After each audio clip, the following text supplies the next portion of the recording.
Bacharuddin Yusuf Habibie, atau yang kita kenal dengan panggilan B.J. Habibie, adalah seorang yang berani bermimpi besar.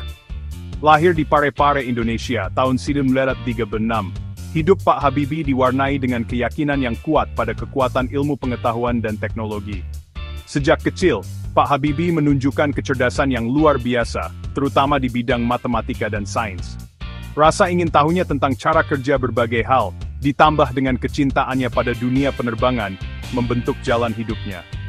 Ayah Pak Habibie, seorang petugas pertanian, menanamkan pentingnya pendidikan. Beliau melihat potensi anaknya dan mendorong Pak Habibie untuk mengejar mimpinya, melampaui batas kota kecil mereka. Dorongan di awal inilah yang menjadi dasar perjalanan luar biasa Pak Habibie, sebuah perjalanan yang membawanya terbang tinggi di bidang teknik penerbangan dan kepemimpinan nasional.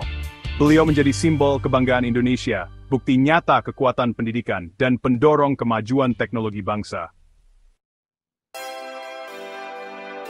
Didorong oleh semangatnya, Pak Habibie melanjutkan pendidikan tinggi ke luar negeri.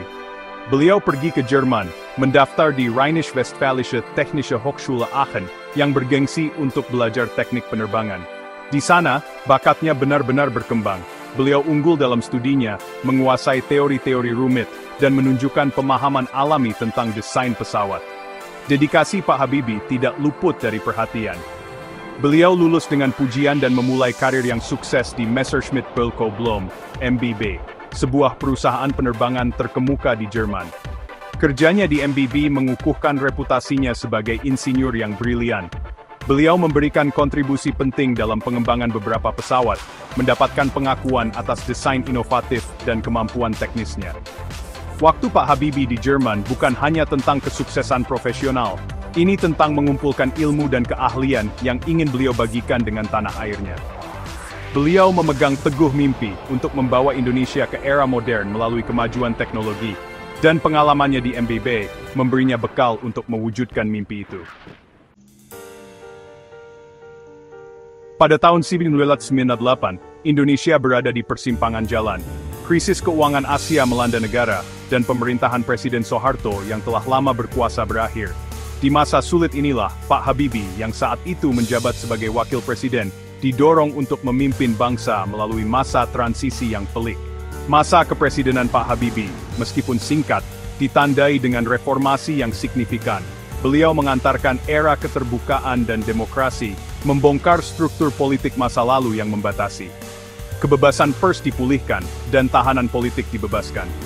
Komitmen Pak Habibie terhadap prinsip-prinsip demokrasi meletakkan dasar bagi Indonesia yang bebas dan terbuka seperti yang kita kenal sekarang.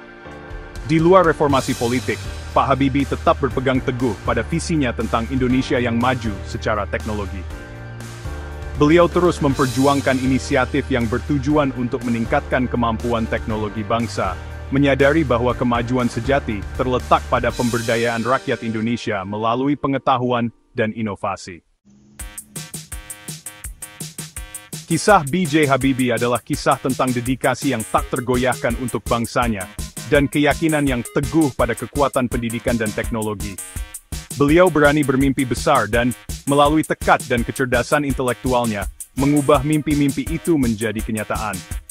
Kontribusinya di bidang teknik penerbangan membuatnya mendapatkan pengakuan dunia, sementara kepemimpinannya selama masa kritis dalam sejarah Indonesia mengarahkan bangsa menuju masa depan yang lebih cerah.